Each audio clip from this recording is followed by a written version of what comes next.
La ilaha illallah, kalimatu tawhid, la parole d'unicité. Celui qui prononce cette parole, la ilaha illallah, c'est-à-dire qu'il reconnaît pertinemment, avec certitude, sans aucun doute, qu'il n'y a nulle divinité qui mérite d'être adorée en dehors de notre Seigneur l'unique, Jalla fi'ula. Eh bien, celui qui vit avec cette parole et qui meurt avec cette parole, dakhala al-jannah kama qala alladhi la yantiqu 'anil hawa. Il rentre au paradis, comme le prophète alayhi salatu wassalam l'a rappelé. Et Allah Jalla wa ala, pour rappeler l'importance de reconnaître qu'Allah est unique, eh bien, il commence cette parole avec un nafyu. C'est-à-dire qu'il a enseigné cette parole, il a révélé cette parole aux prophètes et aux envoyés, et il leur a rappelé à travers cette parole et à l'ensemble des êtres humains qu'il y a ce qu'on appelle un nafyu wal-ithbat, la négation, ensuite l'affirmation.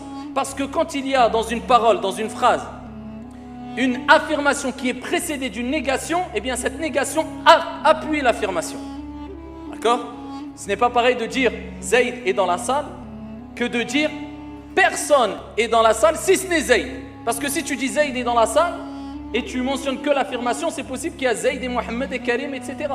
Mais si tu dis personne est dans la salle, tu commences par la négation. Si ce n'est Zayd, eh bien là tu rappelles qu'il n'y a que et exclusivement que Zayd dans la salle. Voilà pourquoi Allah Jalla wa ala n'a pas rappelé que c'est lui, le Seigneur, l'unique. Mais il a rappelé qu'il y a la ilaha illallah. Il n'y a pas de divinité digne d'être adorée. Négation. Illallah, si ce n'est Allah.